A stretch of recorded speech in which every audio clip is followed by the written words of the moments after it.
Hi, Margot. How are you? Hi, good, thanks. How are you doing? Pretty good. We've got Anna. It looks like we're just waiting for Delia and Lorelai. Okay.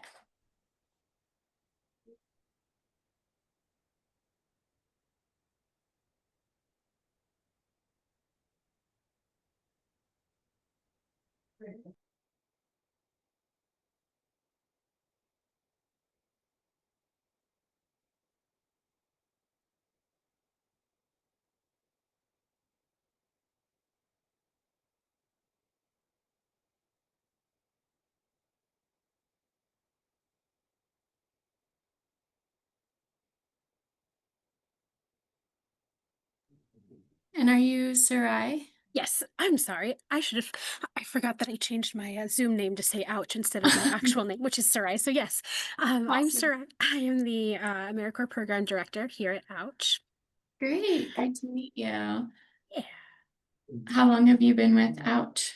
I've been with Ouch. It'll be 7 years in December. Awesome. So all the Yeah. folks on the call are also like serving an AmeriCorps like fellowship, is that right? Yes, AmeriCorps, it's kind of like the Peace Corps, but Mhm. stateside. So they serve terms of 9 to 6 months, where they're serving up to 900 or like 670 hours, and the goal is to um, work in their communities, building capacity, and providing things like health education.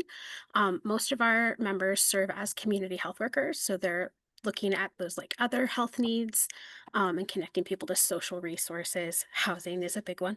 As Yeah, I'm, definitely.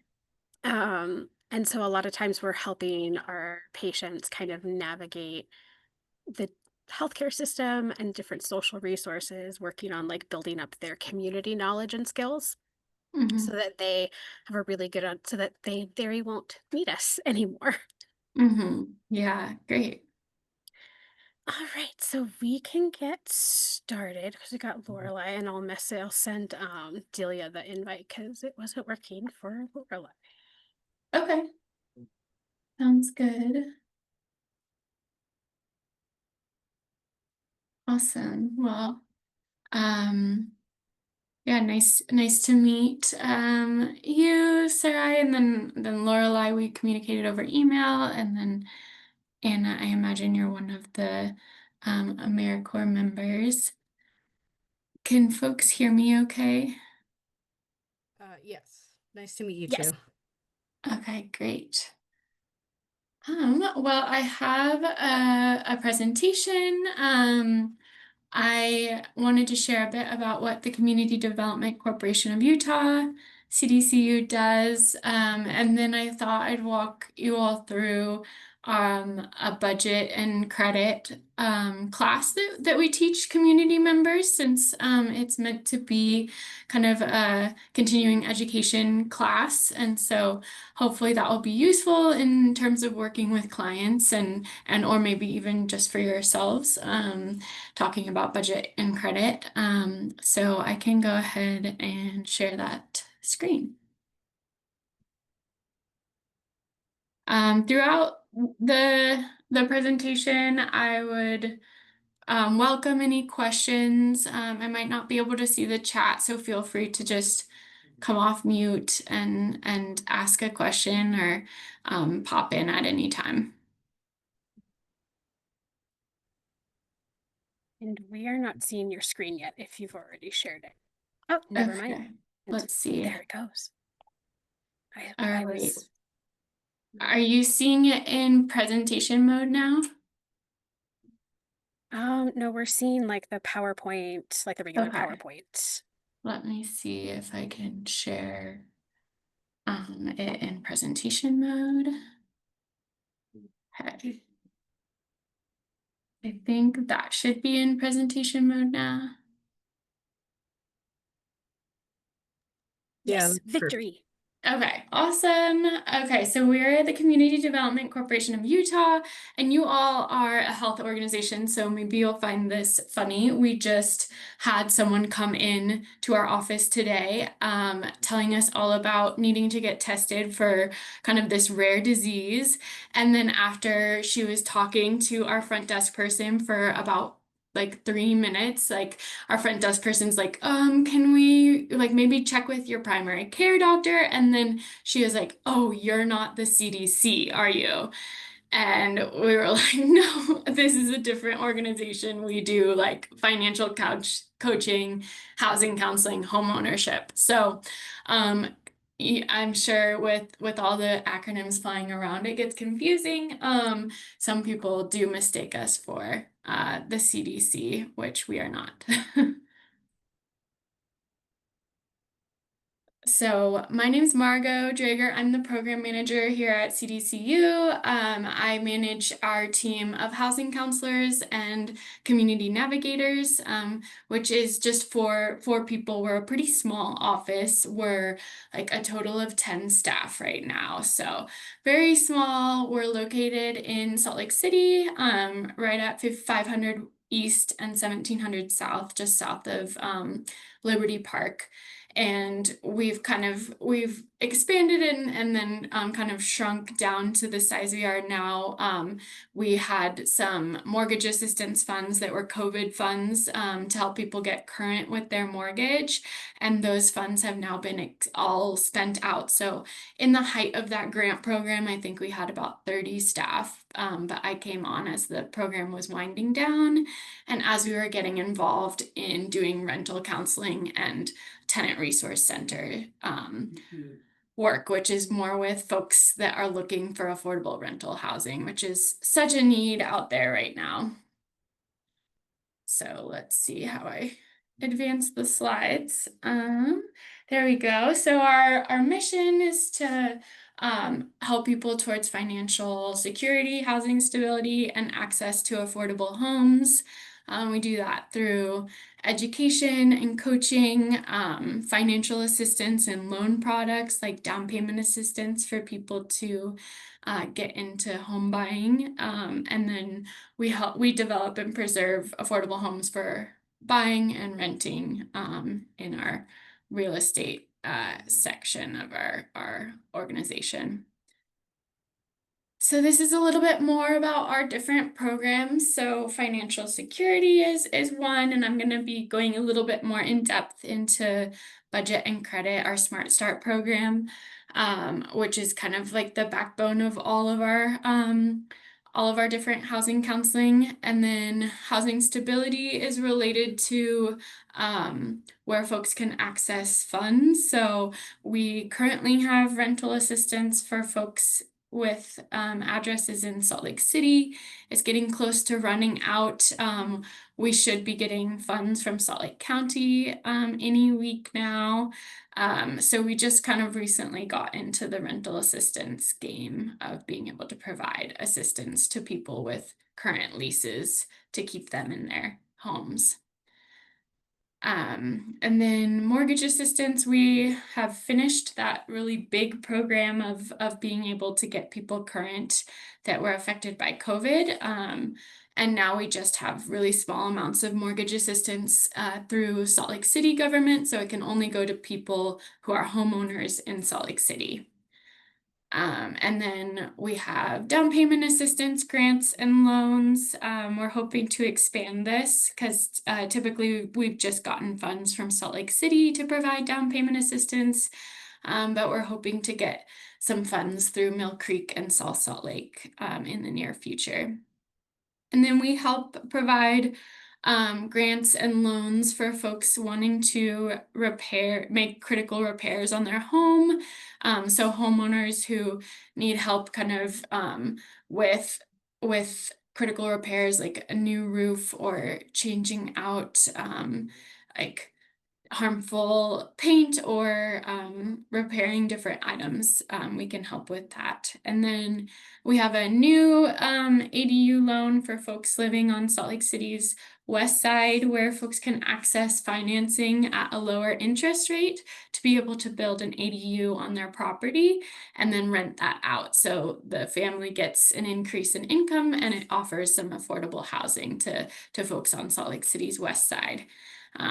So all of this is kind of, I can always go more in depth if there's any questions on these programs. And it can also be accessed on our website.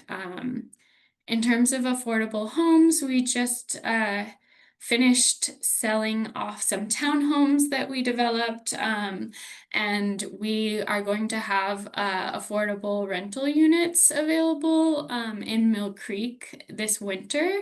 It's an apartment building called the Howick. And we don't have the application out yet, but we're working with the property management group to manage the applications. And we have like an interest form, and we'll be taking applications, I think, in October, so coming up pretty soon. And that is restricted to folks who are, it might be 60% AMI, area median income, and below, or 80% AMI and below. So I can share that link if that's helpful, for the interest list in the chat if I I have have a access to question that. about your the home fit loans. Yeah. Would that also include like repairs to make like the house more accessible, or is it just like code violations, like bringing that and making it like a safe dwelling? Yeah, code violate, or yeah, it could potentially cover, the loans could definitely cover repairs to kind of upgrade or to make it more accessible. So that would be worth looking at that with us, and seeing if folks are eligible or if it would be covered.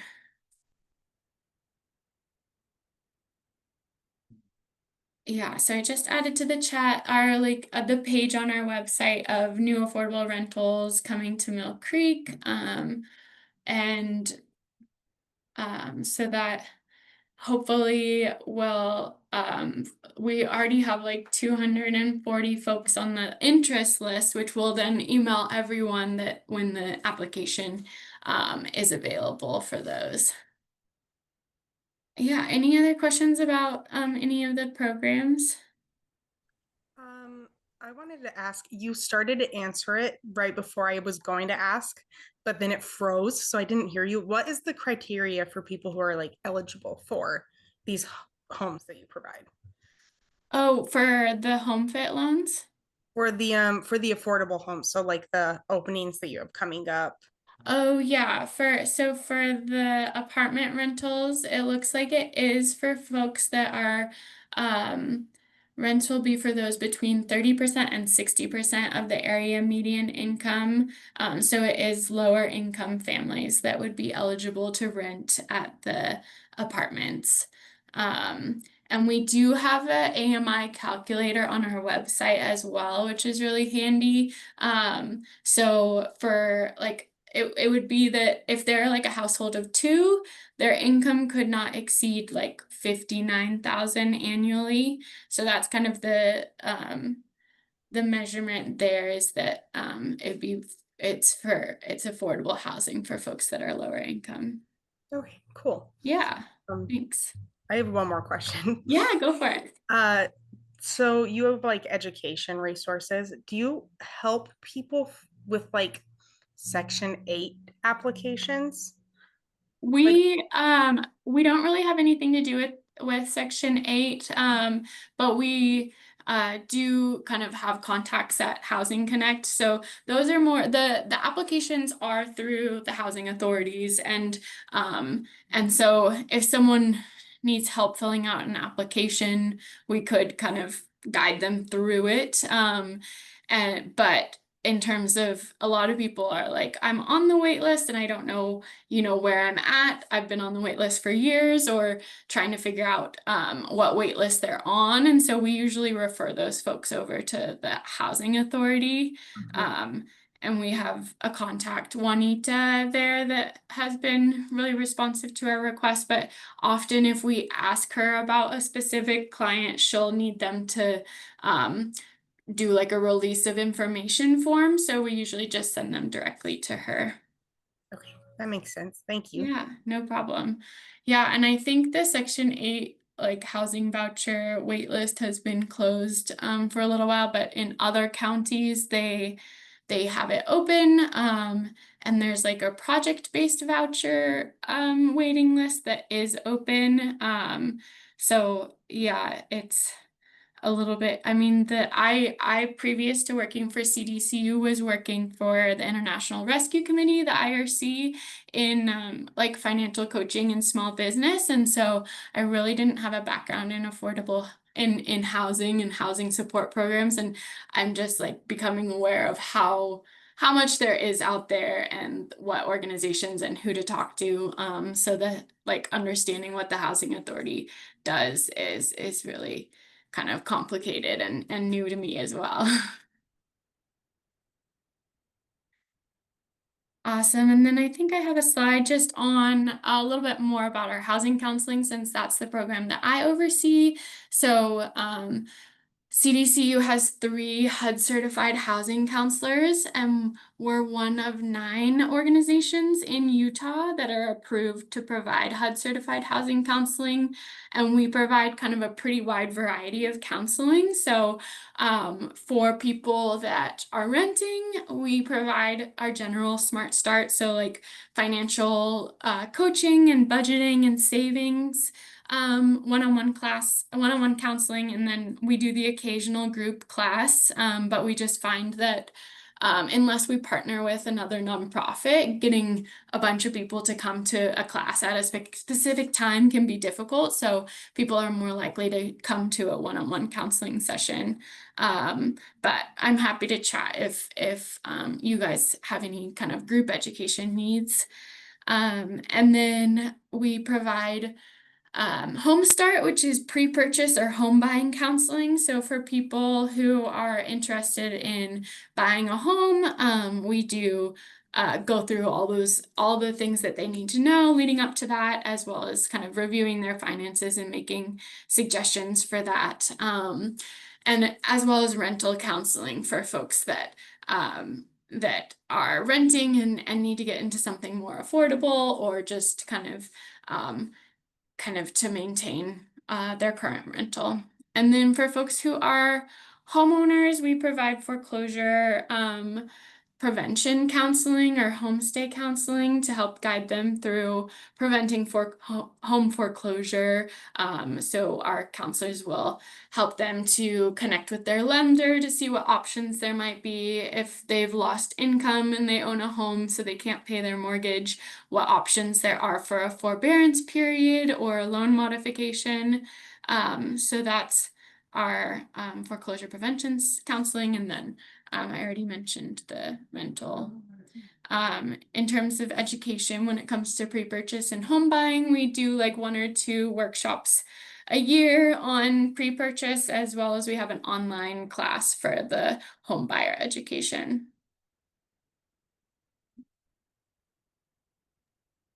Is Great. the Yeah. counseling, is it provided like in person, or is there like options online through the phone? Like, what are the options of being able to meet with someone for the counseling? Yeah, we offer it in our office in person, also over the phone and virtual, kind of whatever works best for the client. We have provided counseling kind of all over the state of Utah. And now we're kind of focused more on Salt Lake County. But if a client kind of can't come to the office, then there's instances where we might go to them, like maybe meet at their apartment building, like community room, or we could do the counseling over the phone or virtually. Cool. Thank you. Yeah, thanks. All right, so I wanted to kind of take you guys through what our budgeting and credit like class would look like. And and it can kind of be useful for yourselves or for working with clients. So our class kind of takes folks through setting financial goals, how to be, this is kind of more focused on renters, how to be a successful renter, because I imagine a lot of the folks that are needing assistance that you're working with are renters. A little bit about fair housing, budgeting, credit, and action plan. So this is also kind of what someone would expect if they came in for one-on-one counseling or to one of our group classes. So kind of one thing we ask folks to do initially is to, oh, I guess it's just going through everything. Let's see.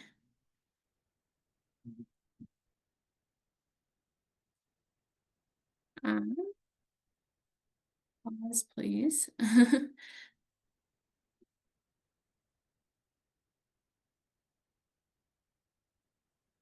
Okay. So we ask folks to, oh my goodness, I thought I paused you. 1 second.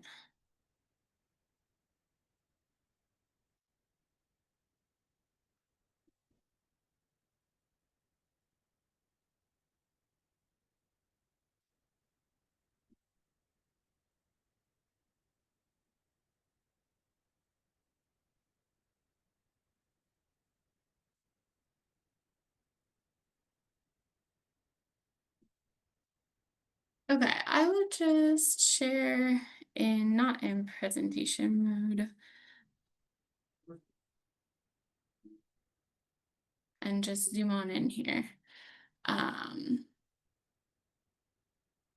Okay, so we ask folks to set a goal to envision their kind of future self and what they're looking to do with their finances, where they are now, and action steps to reach their goal.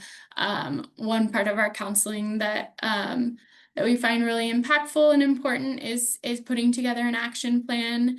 And they say if folks write down their goals, that they're more likely to achieve them.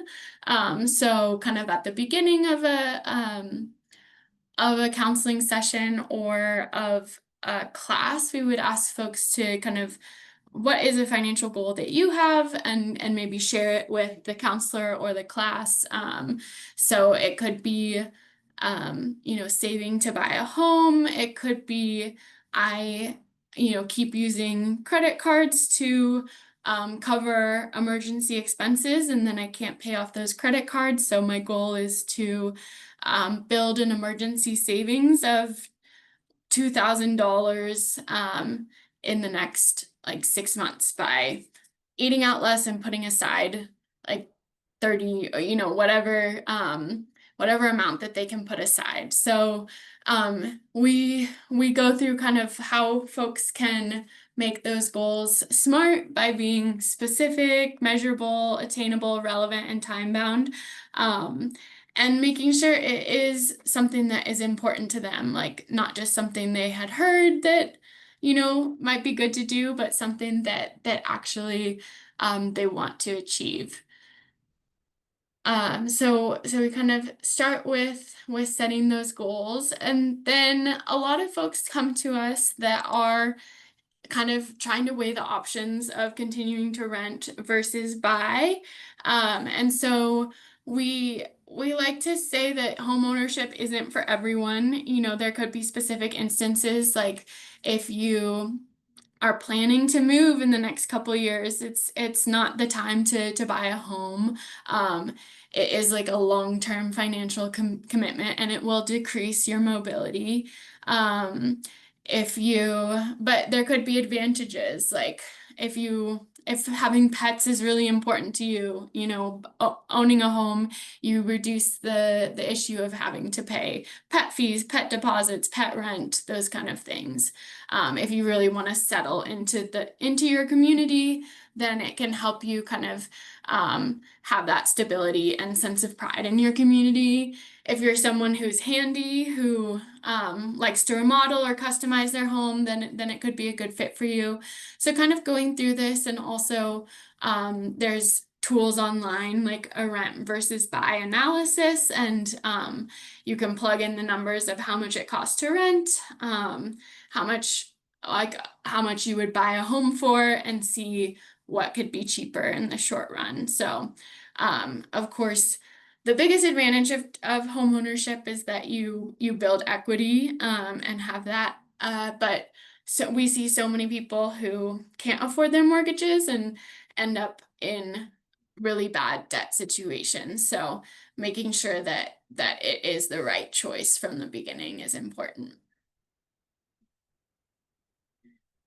We also kind of go through how to be a successful renter, and there is some really great resources out there in something called the tenant toolkit for renting. So I'm gonna change to sharing that website really quick. The tenant toolkit is a renter resource, and it takes you through kind of the application process, how to avoid rental fraud, lease terms and lease agreements, how to be a successful tenant. So there's a lot of really great information here. You know, if folks have bad housing, so let's say, oh no, that doesn't work.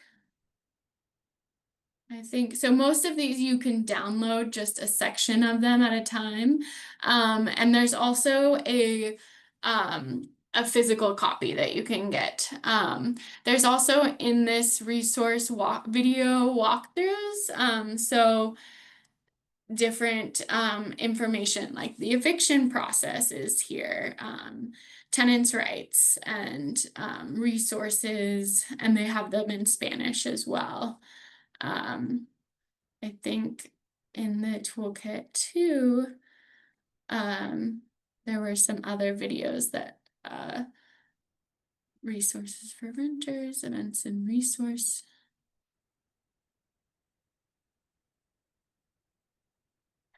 There's also on here resources for renters. So you can download the whole PDF of the toolkit, and there's resources down here, legal resources, disability, and you can sign up for housing news. So this is run by the Utah Housing Coalition, and can be some helpful tools, like expungement for eviction is one of the links here. So it takes you through kind of when an eviction would go on your record and how that could be removed. So a good place to go for resources, and a good thing to know about is the tenant toolkit, as well as just the Utah Housing Coalition too. But in general, we talk about kind of how to be a successful renter. And so that, goes into having, what they're looking for to be a successful renter. Stable income, honesty, and it goes both ways, like the respectfulness, landlords who are respectful and tenants who are respectful. And we are often getting folks calling in about, something that happened to them from their landlord, and what resources are available to them. So in that situation, we can't provide legal advice, but we can connect them with legal advocacy resources that are free out in the community. So we provide them with contacts for Utah Legal Services, or the law school at the U that provides a free session. And then there's also kind of landlord mediation, a nonprofit in Park City that does landlord mediation, and Utah Community Action. So there's a few options there. We also can direct people on how they can make a complaint about their landlord. So they can make a complaint if it is a health concern. They can make a complaint to Salt Lake County Health Department. They can also make a complaint to, if their property's in Salt Lake City, they can make a complaint to Salt Lake City or to their city municipality that they live in. So we talk to people about making sure that they review their lease, and that there are a couple different types of lease agreements. You have a lease agreement, and then you also have a rental contract, and lease agreements are generally for a year or a longer term stay, 6 months to a year to 18 months. A fixed agreement and a set monthly cost, but it's important to read that and see, is my landlord allowed to raise the rent within this contract that I'm signing? Whereas rental agreements are more for short term or month to month, and costs can vary.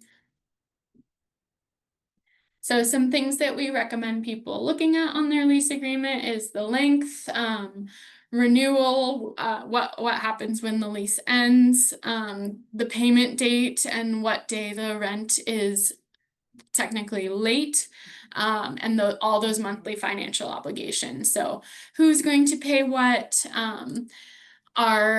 is water, gas, internet, trash, is that included, or is that covered by the landlord or the tenant? And who does the maintenance? And making sure that everything is in writing. So also, as a HUD certified counseling agency, we can help people make fair housing complaints.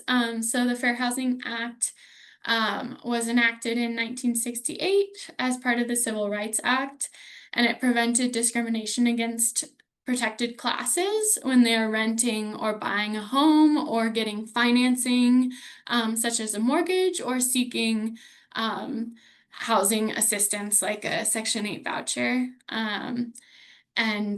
And so folks, the protected classes are up here: disability, race, sex, color, national origin, religion, or family status. So these are all protected classes.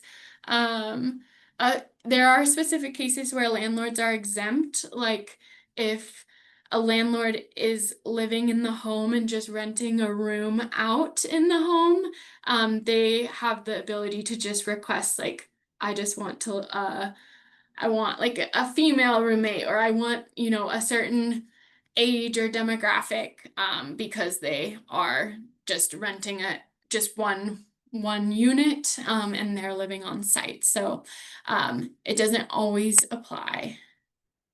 But in most cases, if folks are going through a apartment or looking to get a loan, they're protected. So a few examples of when someone might have their fair housing rights violated would be offering different conditions for housing based on the way someone looks, or based on one of these status, or if they are a family with kids, saying that they can't live at this apartment. Of course, there's also an exception if a apartment building gets like a government subsidy and is set aside for people who make a certain income, or set aside for seniors, then they could exclude kids in that situation. But creating like different sales prices or rental charges based on the person, assigning a person to a particular building or neighborhood, all of these would be fair housing violations. It's pretty easy to make a fair housing complaint. It can be done online or over the phone, and we can help someone with making that complaint. The complaint, it has to be against a person, so they have to have the name of someone who works for, either the landlord or property management company. They have to file the complaint against a person. And then it's good to kind of have dates and documentation of that. HUD is required to respond within within 10 days of that. And so they would do an investigation into the fair housing complaint. And then there's protections for persons with disability. So reasonable accommodation that is required to be covered by the landlord, like a change in policy, exception, or adjustment to a rule. Like if if someone has a service dog, but the apartment doesn't allow pets, then a accommodation would be allowing that pet for that individual. So landlords generally pay for the costs of accommodations, like waiving a pet policy or altering rules. But structural changes, which are the modifications, the tenant typically has to pay for those costs. But the landlord can require kind of how that work is done. So it's not always that a landlord is expected to kind of put in a ramp for a renter. So that would kind of, they need to allow that to be done to the property, but the tenant might have to cover the costs. Okay, so that was kind of our renting and fair housing section. Any questions on that? Not that I'm a fair housing expert, but are there any situations that you all run into related to housing or what seems like violations? So I've run into this issue myself, and then I've also had friends run into this issue. I live in Utah County. Um, and there's around Provo, especially, most of the available housing will have rules where it says, you can't live here if you have a family and are unmarried. Is that, Oh, yeah, like it's just like in the no married couples only, or, and it's because of BYU and yeah.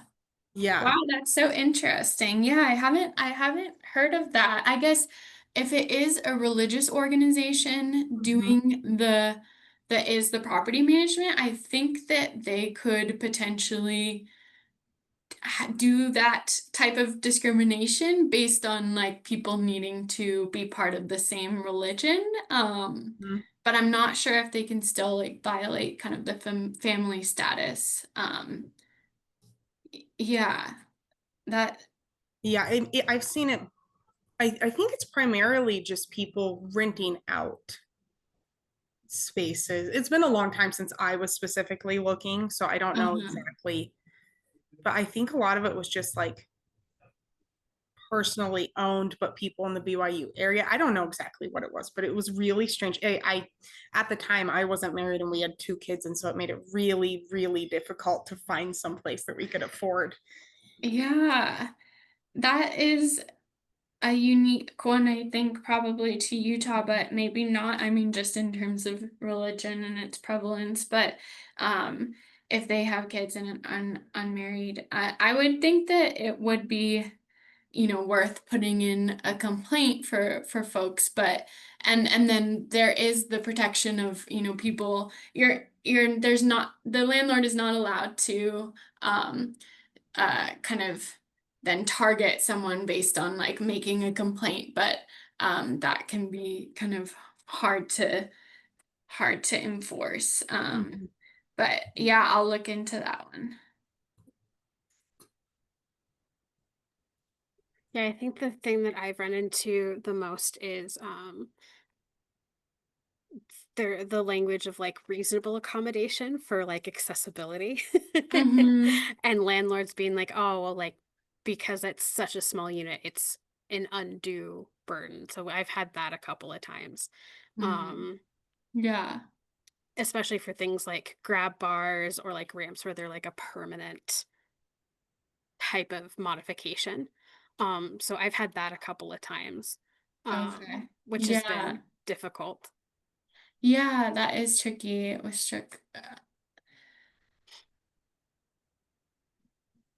Yeah, I would think that contacting HUD or making a complaint could get some more answers in terms of what the requirement is. But yeah, that makes it really difficult for people with disabilities to live in certain units if they're unwilling to do those accommodations.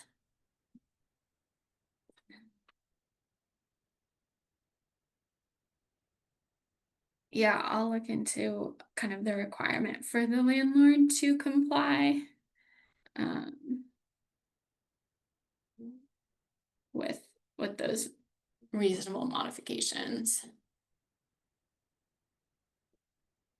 Great, thanks for sharing those examples. So when it comes to budgeting, we're always kind of talking about the balance between income and expenses. You want your income to cover your expenses, and in the event that it isn't, you want to look at how can I reduce some of these expenses or increase income if reducing the expenses isn't an option. And then, of course, there's always a million kind of things competing for our income. So we talk about how folks really need to prioritize covering housing, utilities, and food, that is crucial, just setting aside the money that you need for rent and making sure that that gets paid first, because you need that roof over your home. You need the lights on and the heat, and you need to be able to kind of feed you and your family.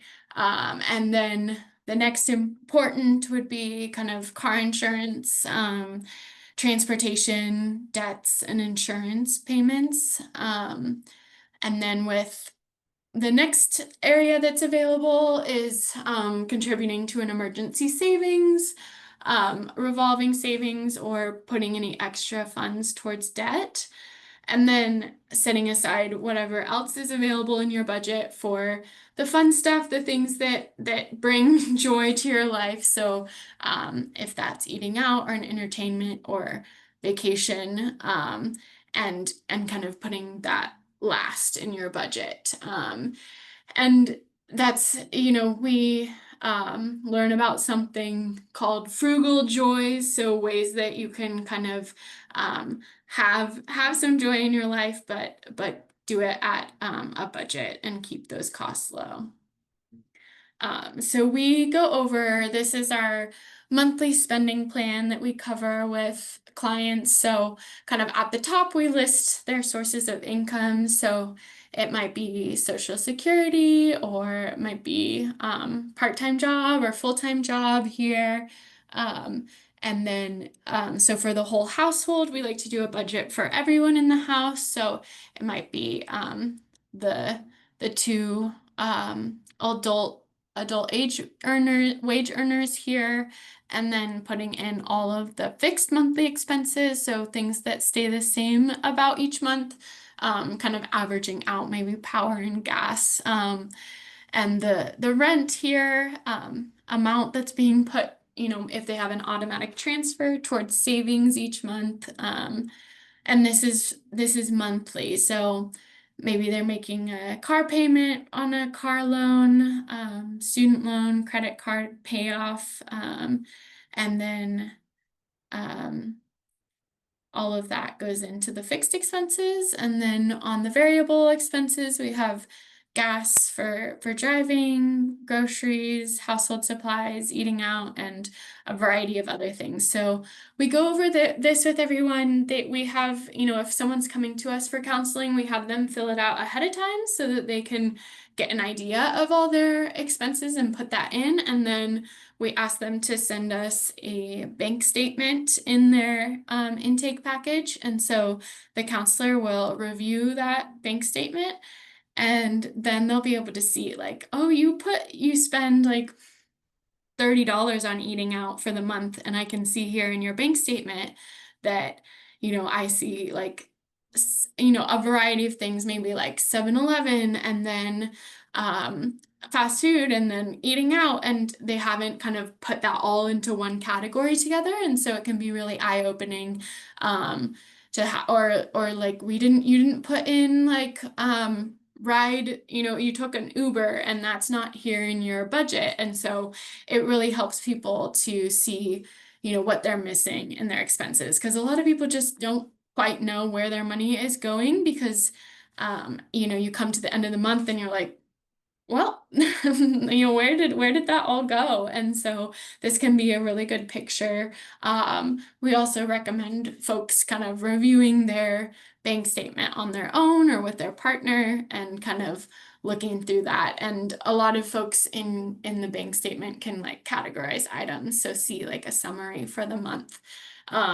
So the first kind of step of budgeting is filling this out, knowing where the money is going and how much is coming in. And so this is an opportunity to see net monthly income after taxes and any other payments that are coming out. So we talk about a few different budgeting methods. So one method that a lot of folks really like to use is the notebook method, where as soon as you get paid, you write down that income on a piece of paper, and then you can just from there subtract whatever is going to come out of that paycheck. Is that rent, utilities, those fixed expenses? And then you kind of just see where that money is going for the month. And you don't want to spend any extra money than what you have, the amount that comes in. Another thing that folks will do would be to kind of print out or have a calendar and then put the dates. Like I know my what day the money is coming in with like a positive, what day the money is going out with a negative of those fixed expenses. The envelope method is great for folks that really want to limit spending in a certain area. So if you're wanting to kind of see how much you spend in eating out, you could take out, let's say you're saying like, I'm gonna give myself a $60 budget for the month with eating out. So you could just get cash back off of your debit card the next time you're at the grocery store and put $60 in your wallet, and you just say, that's what I'm going to spend for the month. And once that cash is gone, then you've exhausted that category. So I know in the past the envelope method has been like, I have an envelope of cash for like this category, that category. But since like so many places don't even take cash and that's not the way that we're kind of operating, it can make more sense to just allocate it for a certain category. And then there's other methods like an app in the smartphone or technology, or just using the notebook method, but on an Excel spreadsheet. I had a colleague who she would go into her calculator on her phone and put in like the day that she gets paid, she'd put it in. So let's say you get 1,500 bi-weekly, so you just enter in 1,500, and then as the expenses come out, let's say you pay 900 for rent, and then you're like, okay, I have 600 left after I've put that towards, and then so on. You would just subtract until and just have that saved in your calculator app on your phone. So kind of another notebook. The main idea is just to know what is coming in and what is going out. One thing that we talk about is that that it's very important to pay bills on time, but for things like credit cards, you can often change or select the date that things are due. And so if you're coming up on, you know, you know that you get paid on the 15th, but your credit card payment is due on the 10th, and you're consistently not having the money for that, maybe changing it to the 16th or 17th when you know that there will be the money in there. If you have automatic payments set up, and you can track pretty kind of consistently when the money is coming in, just to look at those due dates and make sure that the money is in your account for those. We talked a little bit about emergency savings. So these are kind of the different types of savings accounts. Emergency savings is for things like car repair, medical issues, vet bills, job loss, like if there's a sudden change in income, if there's a home maintenance that comes up, sudden divorce or accident. So emergency savings can be just kept in a savings account with your same financial institution, or it could be in like a high yield account, but it's money that you want to be able to access. But you don't want it kind of included with your general checkings because you want it to be set aside and designated as emergency savings, so that you aren't touching it unless it is an emergency. So yeah, making sure you kind of have a designated savings account and just using that, when your car breaks down or when those big things come up.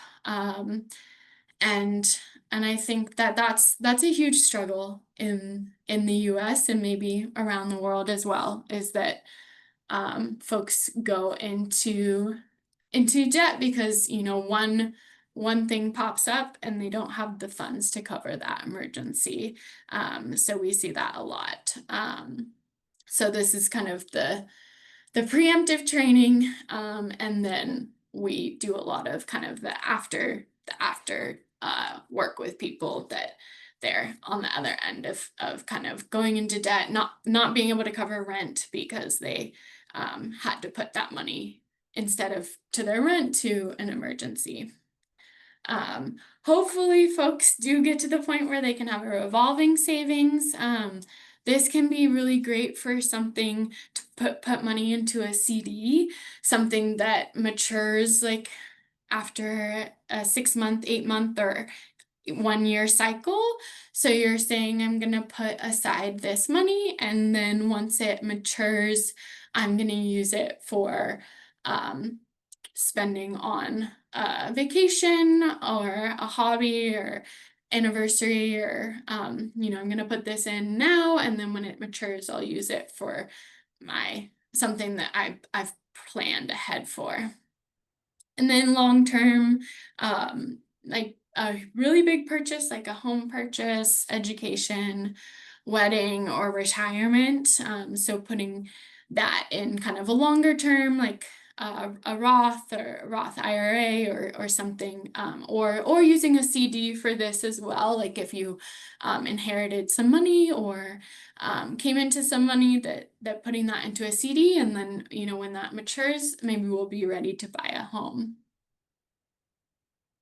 So the recommendation is to kind of have 3 months worth of expenses for emergency savings. So back at the spending plan, something that we can do is add up all of those expenses that folks have entered, and then multiply that by 3, and then have that be a goal that they're shooting for to save for expenses. In that event, if someone were to lose their job, then they'd have a bit of a runway there to cover their expenses. Debt elimination, we really recommend this website, powerpay.org. It's a spot where people can enter all of their debts. So you could enter like student loan, car payment, car loan, credit card, and it shows you how long it will take to pay those off, paying the minimum payment, and then it will also give you some other suggestions of like how you can pay that off faster by once you finish paying off one debt, to roll over that amount that you were paying on that debt into the next debt, and how much faster you can pay those off. It also shows you how much interest you would save by paying something off sooner. You can also add in like an extra payment, or you want to save towards an emergency fund. So it's a really cool tool, and we're using it with our with counseling as well. But we just recommend making a list of all outstanding debt, checking your credit report to see if there's anything on there that you aren't aware of, understanding what the interest rate is. For credit cards, the interest rate can be quite high, and so understanding that if you're making anything less than paying the full balance off, that interest will be accruing. So that is kind of the budget portion. And then I just have some slides on credit as well. So for credit score, there's kind of a range, 850 being the highest, and showing a really great credit history, and then 620 and below considered kind of poor. So it's important to kind of maintain a good credit score because you can get lower interest rates on car loans or home loans. You might not even qualify for certain loans if credit is below 640 or 620. So it's just showing the history of what has happened in the past when you borrowed money to be a predictor of what will happen in the future when you borrow money. So in terms of people that don't have any credit, we recommend having 3 lines of credit because a variety of credit is a part of the score. So 1 or 2 credit cards, and then 1 or 2 installment loans can help boost a credit score.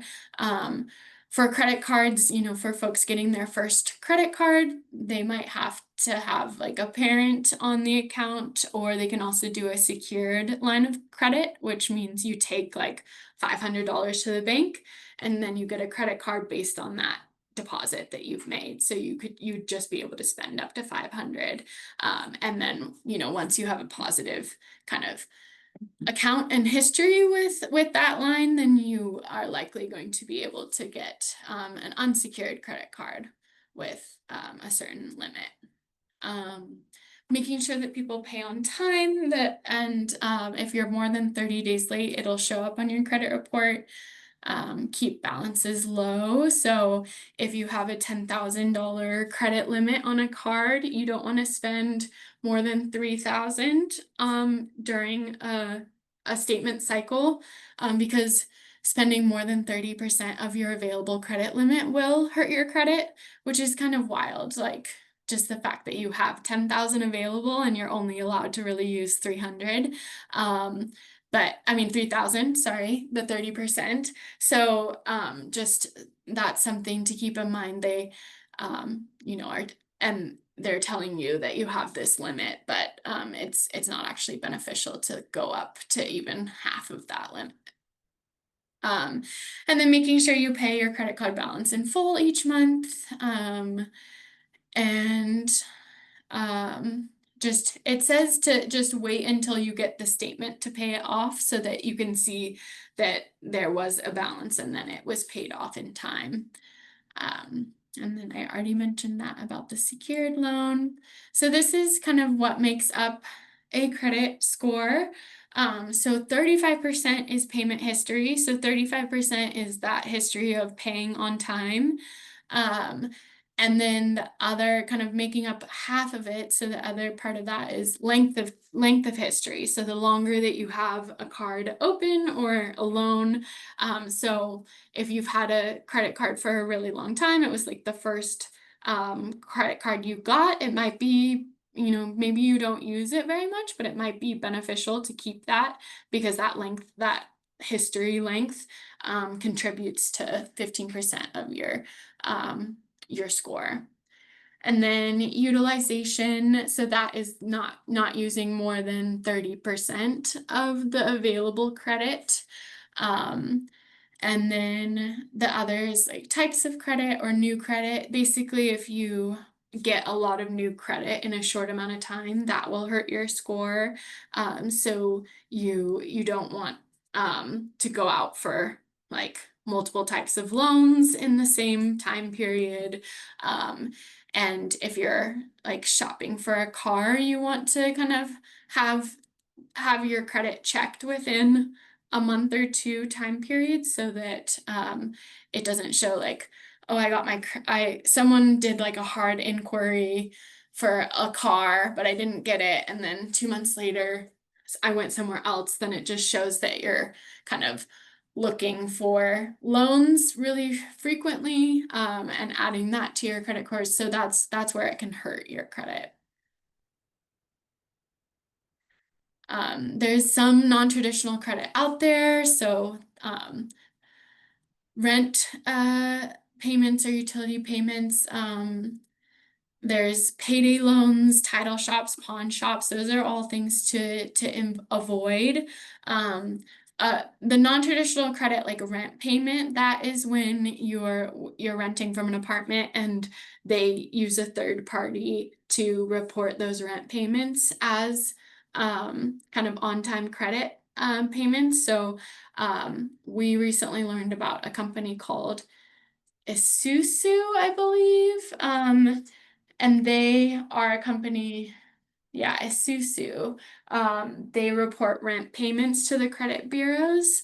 And so that's a way that if someone doesn't have a credit history, that they can get that, but it often comes with a small fee.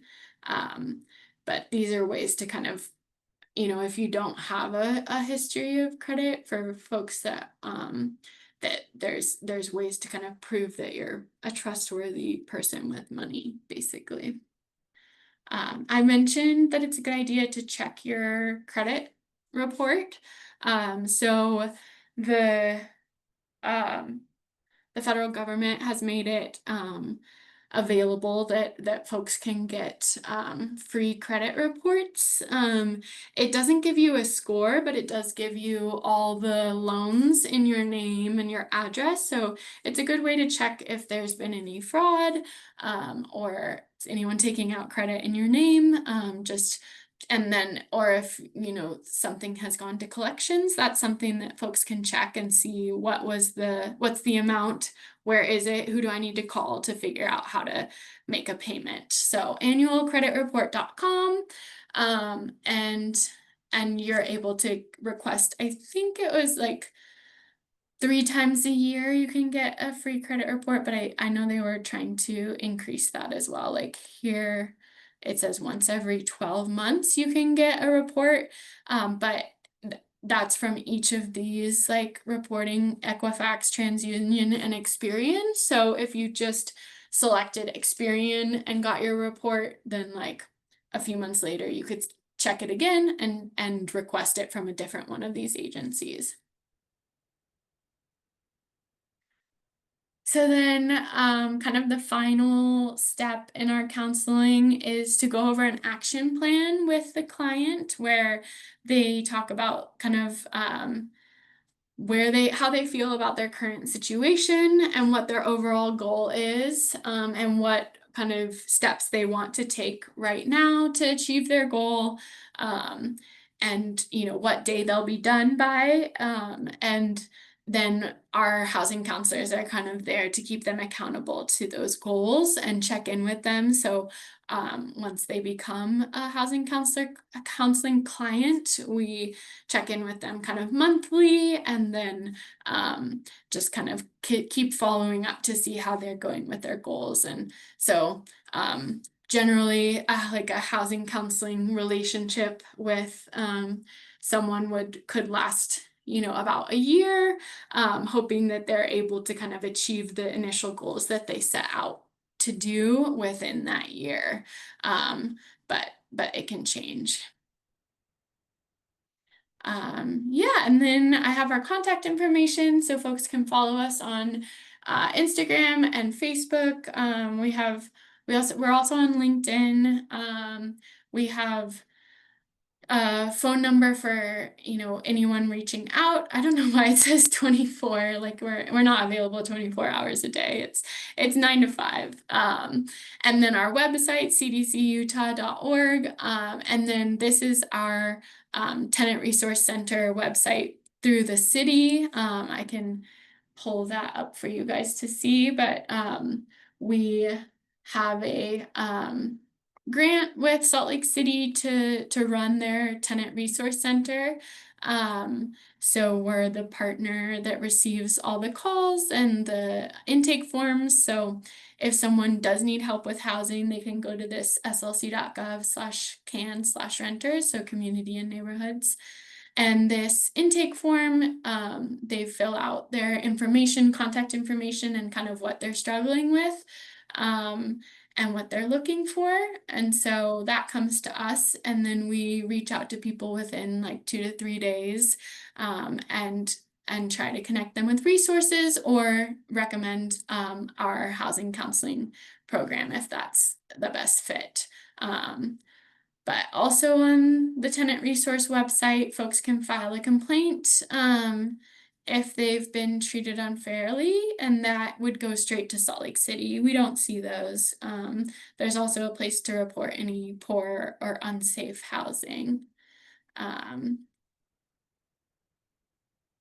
Yeah, and so if folks are kind of seeking rental assistance or looking for an affordable place to live, this is a good place for them to go.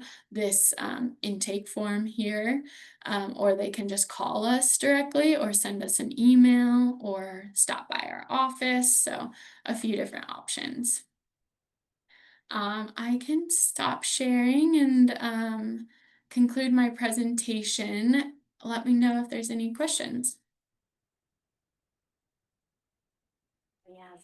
This was so informative. Thank you so much. I Yeah. really appreciated the I'm breakdown just gonna go that you go over with all of your clients when it comes to like credit history, because I think a lot of people don't think of like how long and having the different types of credit can really impact their credit score. They tend to only, at least the clients I've worked with, they tend to only think about it when it's time to apply for housing.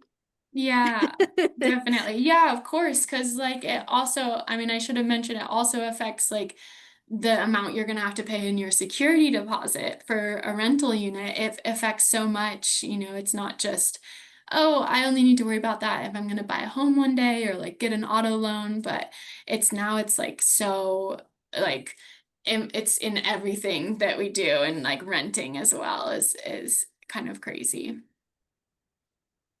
And I hadn't even thought about having somebody submit like their like marketplace or ACA premium payments.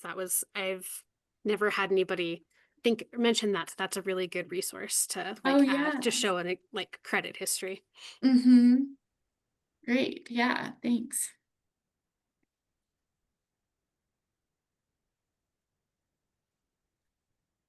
Lorelai or Anna, do you have any questions?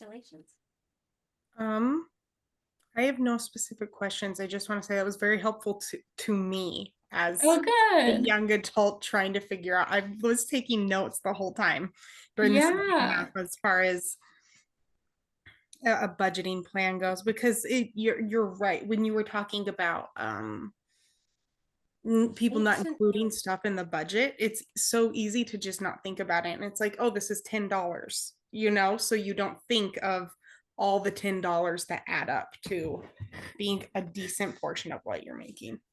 Totally. Yeah. So yeah, and I think, I mean, a big part of folks that would be great for us to work with are people who work at nonprofits, because they're people who have this like history of employment and work, but we're just typically paid like lower incomes than others. And so if any of you are interested in housing counseling or financial coaching or home buying in the future, I feel like you're also our target kind of demographic of being able to like help with building generational wealth and being able to budget well and save for those emergencies and those revolving savings plans. So yeah, would love to connect. And I think, yeah, money can be super empowering. It can be really stressful. And so having someone to kind of help bounce like those goals and like ways to improve money management off of is really great. Yeah, I definitely agree with Lorelai, sorry. Yeah, this is really a really helpful resource. Not just for the demographic you guys are going for, but I feel like just for everyone, because I feel like um people would think like, oh, like this is all pretty simple stuff, but some people just never got the opportunity to learn about these, how to manage a budget and all that type of stuff. They never got that opportunity, so it's great that you guys are offering this resource now. Yeah, definitely. Great. Yeah, and if I might, I mentioned briefly powerpay.org. Um, that is super useful for folks that have, a bit of, tech experience, maybe not for kind of elderly people or people kind of not comfortable using computers, but I have this example that I'll show really quick, where so folks can make so powerpay.org is a free resource made by Utah State University, helping people manage debt and create kind of debt management plans and savings plans. So the main feature is PowerPay, but they also have tools like a spending plan, where folks can enter their take-home pay. So let's say for their family, it's 4,000 a month of net pay, and then they can enter kind of all of their expenses. And here's where it will say kind of like how much they need to save for 3 months or 6 months of expenses. And then in terms of PowerPay, the first thing folks do would be to enter their debts. So this is an example of someone who has several credit cards with the kind of typical 18 to 20% interest rate and how much it would take to pay them off, just making the monthly payment or the minimum monthly payment. And then there's maybe a small loan for 2,000 and a gas card and a student loan. So you enter all of your debts and then you can add like extra payment, like let's say, in February you'll get a tax return and you want to put like 500 of that towards your debts, or you think like I can put maybe once a month I think I can spare $40. Let's say this is like extra per month, where you have a surplus. And so you're saying like each month I can put $40 towards this. And then this says without PowerPay, if you're just making the monthly payment, it'll take 10 years and 3 months to pay off 28,000 in the total debt amount here. Well, that's how much you would have paid. You would have paid 8,000 in interest, and then you just go to payoff options. And it shows you if you prioritize paying off the highest interest first, you could have all of these debts paid off in 2 years and 11 months. And so it doesn't track, it doesn't keep any of your information or sell any of your information. It shows you kind of payoff time, and then it shows you a payoff calendar here. So I had put in that I would put $40 of additional funds each month, and so it says which card to put that towards, and it's choosing the card with the highest interest. And then after that, you would then put those funds towards the next card with the highest interest. So at this point, you're still paying off this one, which is the higher interest, and then it has you roll over that amount to the next one, so your student loan payment. And so this can be a really useful tool just to see kind of where to pay, and how to pay, and it shows you how much you would save in interest. Rather than paying 8,000 in interest, you would just be paying 3,900 in interest. So yeah, really cool tool to use with clients or for yourself. And and kind of we're just starting to get into using this and just attended a training. And the other option is you can like print or download an Excel file. And so we were told, you know, print this out for the client and then like highlight and circle, you know, what, you know, the date that debt will then be paid off, just to celebrate those wins. So yeah, just another resource I thought I'd share with you all.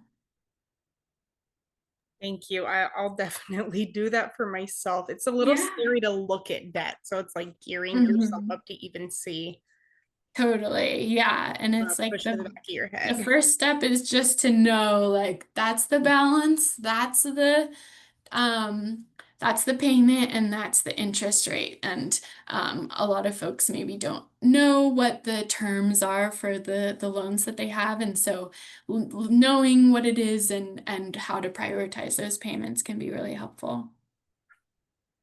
Cool. Well, thank you. Thank you for the opportunity and good time to kind of connect and chat. If there's ever anything going on with your organization at Ouch that I should know about, please share so we can spread the word with our clients. Yeah. Yeah. Thank you so much. I think Sarai might have dropped out. She was having weird internet issues Okay. earlier, but yeah, thank you so much. Yeah, Yeah, thank great. you. This was super informative. Very. Awesome. Great. Well, let me know. You have my contact information.